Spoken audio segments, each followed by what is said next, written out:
Hello Smarties, welcome back to SC Educators. Mathematics class 10 chapter 1 that is real numbers, उसका one shot video already channel पे डल चुका है। नहीं देखा है तो मैं रिकमेंड करूंगा पहले वो देख लो। सारे के सारे कंसेप्ट्स को एक ही वीडियो में आराम से आप रिकॉल कर लोगे। अब आगे बढ़ते हैं PYQs की ओर, यानी प्रीवियस ईयर क्वेश्चंस इस चैप्टर में से कैसे बोर्ड्स में पूछे गए हैं। यहां पर इस चैप्टर का देखा जाए तो एक तो एमसीक्यू में हमको देखने को मिलता है और 2 मार्क्स और 3 मार्क्स में ही ज्यादातर क्वेश्चंस इस चैप्टर के देखने को मिलते हैं। 5 मार्क्स या केस स्टडी में बहुत लीस्ट चांसेस है। सो 2 मार्क्स 3 मार्क्स की ओर देखें कैसे क्वेश्चन पूछे हैं। 2023 में ये क्वेश्चन पूछा गया है, जैसे find the least number which when divided by 12, 16 and 24 leaves remainder 7 in each case. इसका मतलब क्या हुआ, पहले तो लॉजिक समझते हैं कि यानी एक ऐसा नंबर है जिनको मैं 12, उस नंबर को मैं चाहे 12 से डिवाइड करूं या 16 से डिवाइड करूं या 24 से डिवाइड करूं, हर बार मुझे 7 ही रिमाइंडर देखने को मिलता है। तो पहले तो इन नंबर्स का कॉमन मल्टीपल ढूंढ लेता हूं, क्योंकि कॉमन नंबर आगे जाके टेबल में होना तो चाहिए एक। सो प्राइम फैक्टराइजेशन मेथड हम यूज कर सकते हैं। 12 देन 16 का प्राइम फैक्टराइजेशन, सो ये तो पता ही हमको 2 2 2 2 4 बार 2 आने वाला है।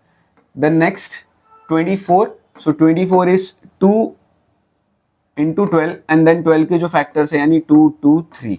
ठीक है, इस तरीके से हमको कुछ फैक्टर्स मिलेंगे। सो अगर मैं LCM की बात करूं तो 2 मैक्सिमम कितनी बार देखने को मिल रहा है हमको, 1 2 3 4, सो 2 into 2 into 2 into 2। और 3 हमें मैक्सिमम कितनी बार देखने को मिल रहा है, एक बार। सो ये हमारा 16 into 3 ये बन जाता है 48। सो 48 कहीं ना कहीं हमारा बन गया LCM। अब 48 से हर बार इनको डिवाइड करूं तो क्या 7 रिमाइंडर मिलेगा, नहीं। तो क्या 48 में अगर मैं 7 ऐड कर दूं तो मुझे नंबर मिल रहा है 55। तो अगर 55 को मैं जब भी इन तीनों में से किसी भी नंबर से मैं डिवाइड करूं तो क्या मुझे हर बार 7 रिमाइंडर मिलेगा, यस डेफिनेटली। सो इतना सिंपल सा क्वेश्चन था, हर बार मुझे इन नंबर से डिवाइड करने पर 7 रिमाइंडर मिलना चाहिए। तो पहले तो इनका कॉमन मल्टीपल ढूंढ लिया। सो 48 से ये तीनों ही नंबर्स डिवाइड हो जाते हैं, लेकिन 7 रिमाइंडर तब मिलेगा जब मैं इसमें 7 ऐड कर दूंगा। तो इतने सिंपल से स्टेप्स आपको फॉलो करने, याद रखना ये procedure. Next question, 2 numbers are in the ratio 2:3 and their LCM is 180.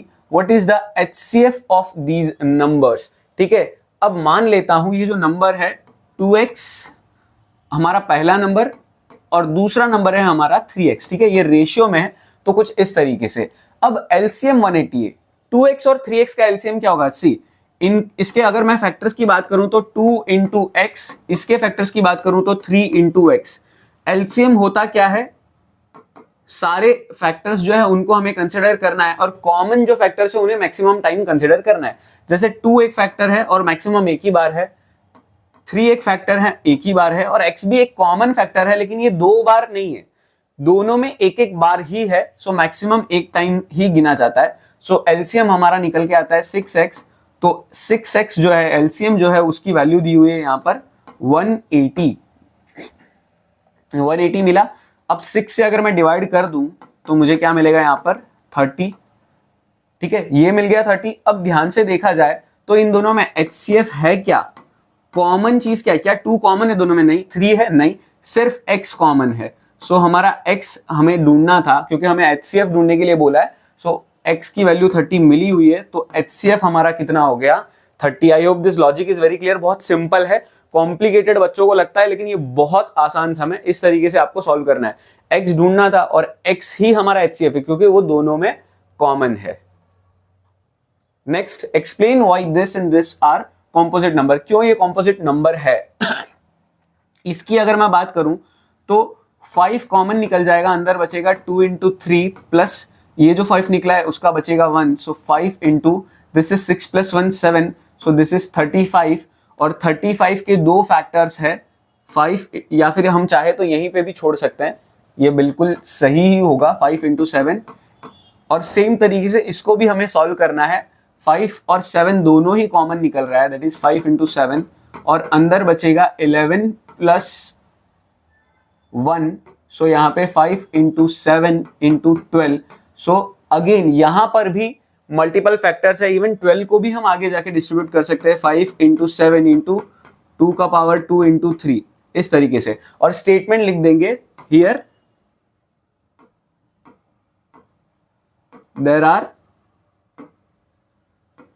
More than two factors. More than two factors मतलब 1 और खुद को तो हमने गिना ही नहीं है, नंबर 35 बनता है मल्टीप्लाई करने पर, सो 1 और 35 तो फैक्टर होते ही है, उसके अलावा 5 और 7 भी हमको फैक्टर मिल रहा है। There are more than 2 factors of these numbers, therefore they are composite numbers। बहुत इजी क्वेश्चन है, एनसीईआरटी में इस तरह का क्वेश्चन दिया हुआ है, check whether these are composite number या explain why these are composite number. तो यही प्रोसीजर है, 2 से ज्यादा फैक्टर शो कर दो, आपका कॉम्पोजिट नंबर बन जाता है। अब एचसीएफ दोनों का is expressible in the form this then find the value of n. बहुत इजी क्वेश्चन होता है। अब जब बात क्या है एचसीएफ, सो पहले तो एचसीएफ हम ढूंढ लेंगे। सो 65 is 5 into 13 and 13 into 1, 117 is 3 के टेबल में ये क्लियरली दिख रहा है, 3 3s and 3 9s, so again 3 13s 13 1s, दोनों में क्लियरली कॉमन क्या है 13, सो एचसीएफ हमें क्या मिला 13। अब HCF is expressible in this form, इसका एक्चुअल में मीनिंग ही ये है कि 65 n माइनस 117 जो है वो एचसीएफ के बराबर है, यानी कि 13 के बराबर है, माइनस 117 उधर जाके ऐड होगा, सो हमको क्या मिलेगा 130, ठीक है। सो n की वैल्यू हमको क्या मिलेगी यहाँ पर 2, सो आवर आंसर इज 2। सो इस तरीके से क्वेश्चन लगते बहुत डिफिकल्ट है, लेकिन अब स्टेप्स देखो तो कुछ नहीं है, 5-6 स्टेप भी नहीं है, सिर्फ कॉमन फैक्टर्स से हम एचसीएफ ढूंढ लिया, एचसीएफ ढूंढने के बाद इसके फॉर्म में एक्सप्रेसिबल था तो इक्वेट कर लिया और एन की वैल्यू हमने फाइंड आउट कर ली। Next question, 3 bells ring at an interval of 4, 7 and 14 minutes. All 3 bells rang at 6 AM. When the 3 bells will ring together next? इस तरह का कोई भी क्वेश्चन आया है, वापस कब बेल बजेगी, ये मैंने वन शॉट में भी बताया, वो आपने देखा हो तो आपको पता होगा। इसमें हमें क्या फाइंड आउट करना है, एलसीएम या एचसीएफ, जो भी चीज आगे जाके होने वाली है, फ्यूचर में होने वाली है, उसमें एलसीएम ही फाइंड आउट करना है। सो हमको क्लियरली 4 का, 7 का और 14 का एलसीएम ढूंढना है। अब एलसीएम क्या होता है हमारा, सबसे पहले 2 एक फैक्टर है और 2 मैक्सिमम, इसमें एक बार है और इसमें 2 बार है, सो मैक्सिमम वाला कंसिडर करना है। देन 7 एक हमारा फैक्टर है, 7 मैक्सिमम, दोनों में अब एक एक बार ही है तो एक एक बार ही है तो एक बार ही लेना है। 2 into 2 4, 4 into 7 is 28। So 28 minutes के बाद बेल वापस बजेगी। अब 28 मिनट्स के बाद मतलब 6 बज के, सुबह 6 बजे बेल बजी थी, सो 6 बज के 28 मिनट पे वापस बेल बजेगी। इसका स्टेटमेंट आप लिखोगे, the 3 bells will ring together at 6:28 AM। AM भी मेंशन करना, PM मत कर देना, क्वेश्चन में AM दिया हुआ है। सो सी बहुत इजी क्वेश्चन था, ऐसे क्वेश्चन 2 मार्क में पूछते हैं, आप इजीली ग्रैब कर सकते हो। Next is given that root 2 is irrational, prove that 5 plus 3 root 2 is an irrational number। देखो हमको root 2 irrational दे दिया है, root 2 irrational है, इससे irrational प्रूव करना है। सो अगेन सेम प्रोसीजर है, आपको फिक्स प्रोसीजर है। 5 plus 3 root 2 को let us assume, ये स्टेटमेंट लिखना है, let us assume 5 plus 3 root 2 is a rational number। ठीक है, रेशनल अज्यूम करना है, पहला स्टेप तो फिक्स ही है। अगर रेशनल है तो ये किसके बराबर होगा, a upon B, p upon Q भी बच्चे लिखते हैं, वो भी सही है, गलत नहीं है, जिसमें where a and b are integers. अब 5 को उधर भेज दो, ये फिक्स स्टेप। आपको क्या करना है, रूट वाले नंबर को छोड़कर सब कुछ राइट साइड शिफ्ट करना है। से a upon B minus 5, LCM लेंगे, so 3 root 2 is equal to a minus 5b whole upon b। अब ये जो 3 है एक्स्ट्रा वो भी डिनोमिनेटर में चला जाएगा। ये सारे स्टेप्स का ध्यान रखना, गड़बड़ मत करना यहाँ पे। 5b होल अपॉन 3b, ये मिलते ही आपका काम खत्म हो जाता है। एक फिक्स स्टेटमेंट लिखना है, here for any value of a and b a minus 5b/3b, यानी a और b की जगह कुछ भी कोई भी नंबर पुट कर दो, कौन सा नंबर, लेकिन integer, very important, integer number put कर दो, विल बी रेशनल। ठीक है, रेशनल नंबर ही मिलेगा हमको, p/q के फॉर्मेट में ही मिलेगा, फ्रैक्शन में ही मिलेगा, लेकिन ये चीज जो है वो बराबर किसके है, √2 के, जो कि क्वेश्चन में दिया हुआ था irrational, but √2 is irrational, therefore this contradicts यानी ये खिलाफ जाता है हमारे assumption पे, this contradicts our assumption, therefore 5 + 3√2 is an irrational number। इस तरीके से आप irrational नंबर प्रूव करते हो। कॉम्बिनेशन वाले का फिक्स स्टेप्स है, कोई बदलाव नहीं है, लास्ट में स्टेटमेंट तक इस तरीके से ही आता है। नेक्स्ट 3 मार्कर क्वेश्चन है एक, वो देख लेते हैं। इजी क्वेश्चन है बहुत, हमको एचसीएफ और एलसीएम ढूंढना है और वेरीफाई करना है कि HCF into LCM product of 2 given numbers के बराबर होता है। तो पहले तो हम प्राइम फैक्टराइजेशन कर लेते हैं दोनों ही नंबर्स का।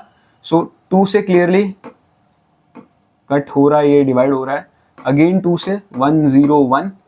अब 3 से तो ये क्लियरली जाएगा नहीं, ठीक है, 3 के टेबल में जाएगा नहीं, 1 + 1 2 होता है, 101। अब 101 तो एक प्राइम नंबर है, सो 101 × 1, यही हमको फैक्टर्स मिल गए। ऐसे ही 96 का हम ढूंढ लेंगे, सो 2 से जाएगा ये तो 4 8 2 24 2 12 2 6 then 2 3 and 3 1।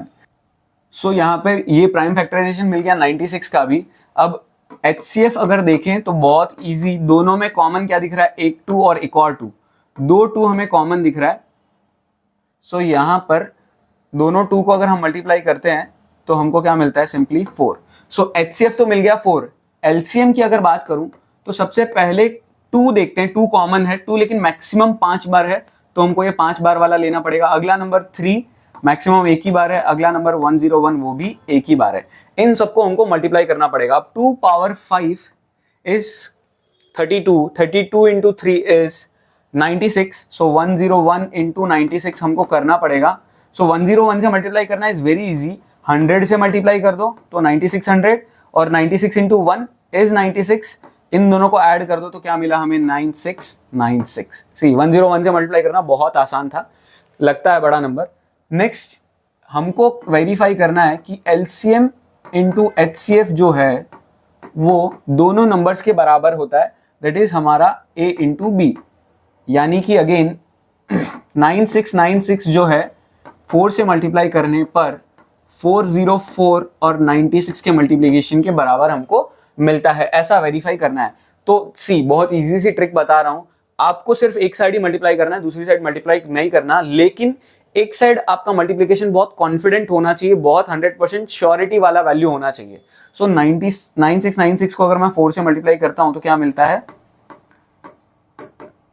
6। So 6 × 4 is 24, 4 to carry, 9 4s are 36, 37, 38, 3, 6 4s are 24 and 3 is 27.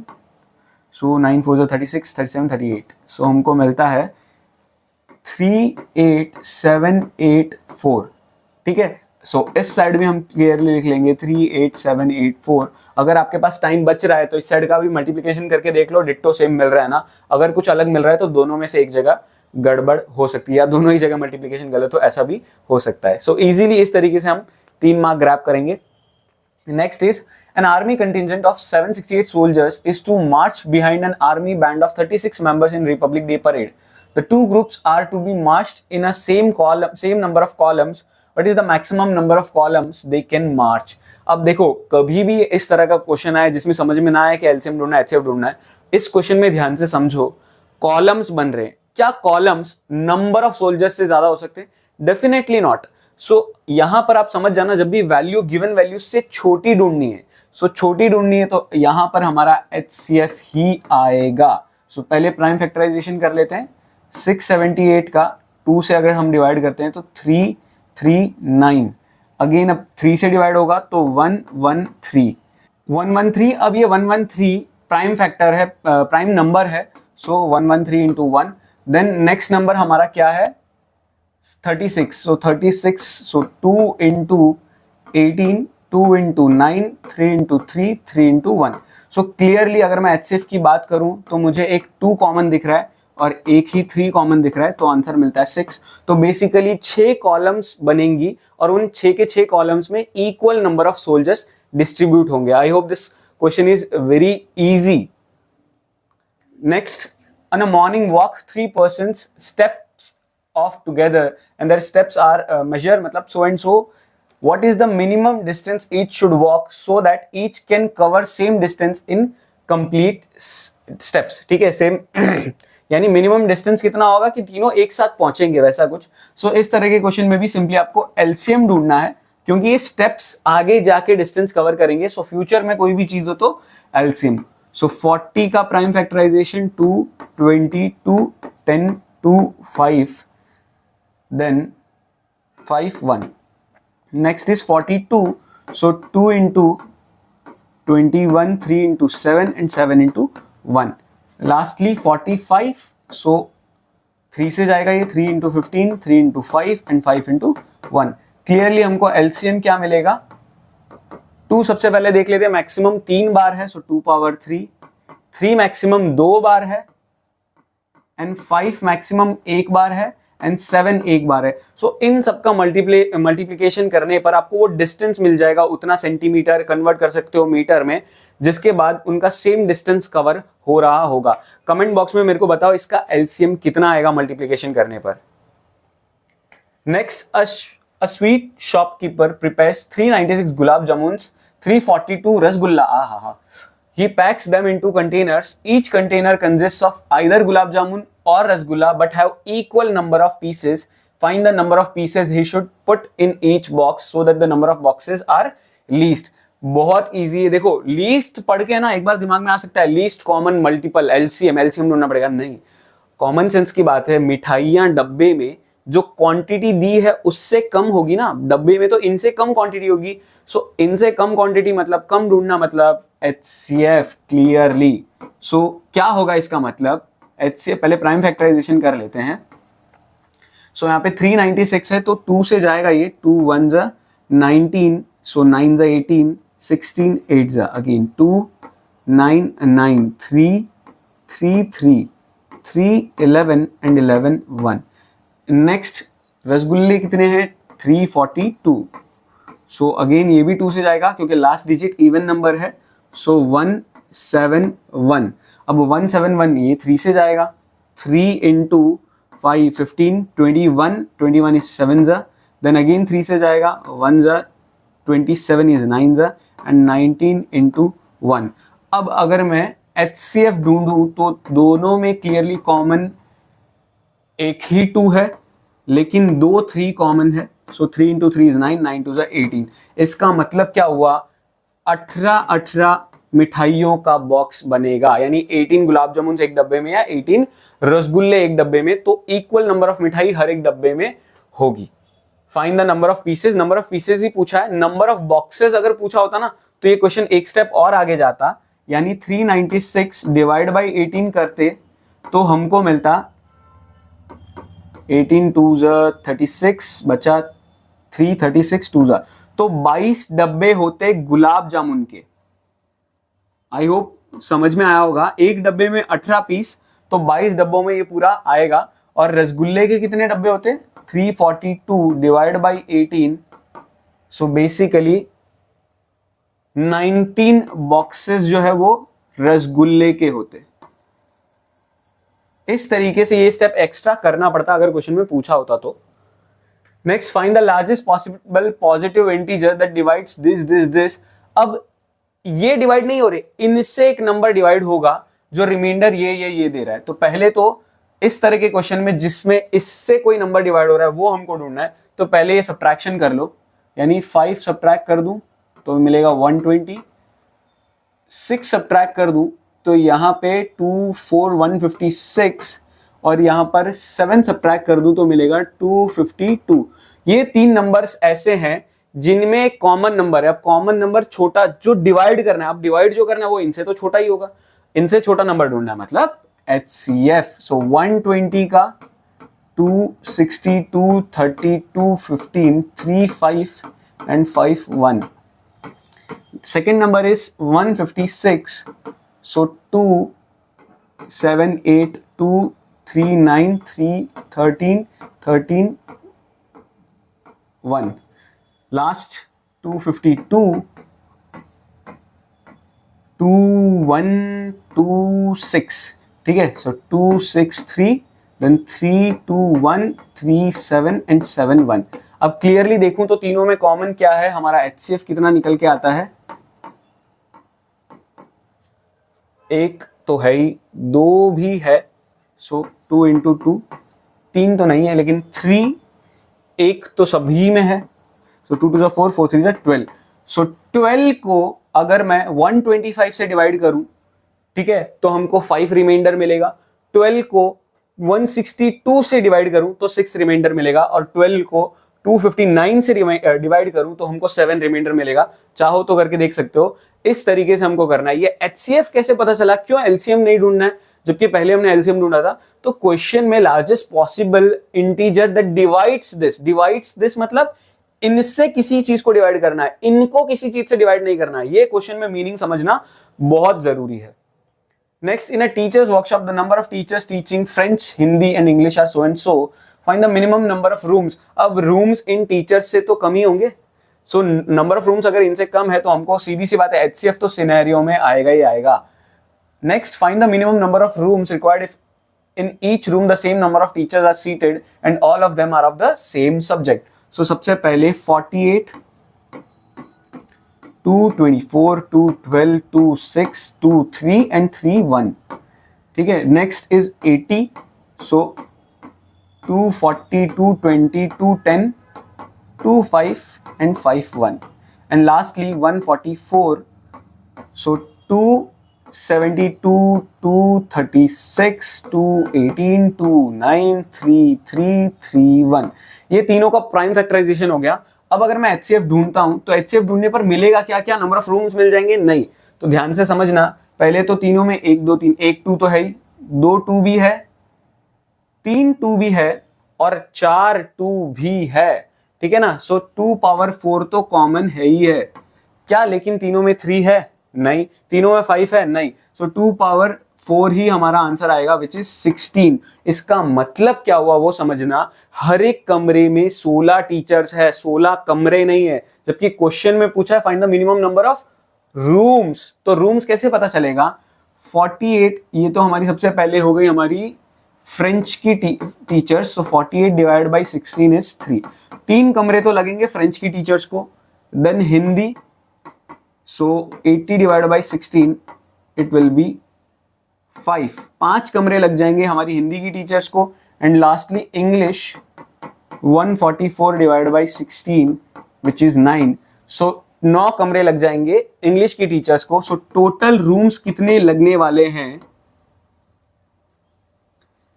8 और 9 हो गया 17. तो total number of rooms required will be 17. इस तरीके से आप लॉजिक समझना. Number of teachers in each room नहीं पूछा था, number of rooms required. So total 17 कमरे, 17 रूम्स यहां पर रिक्वायर्ड होंगे. आई होप सारे क्वेश्चंस आपको समझ में आए होंगे. और ऐसे ही हम आगे दूसरे चैप्टर्स के भी प्रीवियस ईयर क्वेश्चंस करेंगे. सो ये वीडियो को ज्यादा से ज्यादा अपने दोस्तों के साथ शेयर कीजिए, सो दैट उनके भी कंसेप्ट्स क्लियर हो, उनका भी कॉन्फिडेंस बूस्ट अप हो. मिलते हैं नेक्स्ट वीडियो में.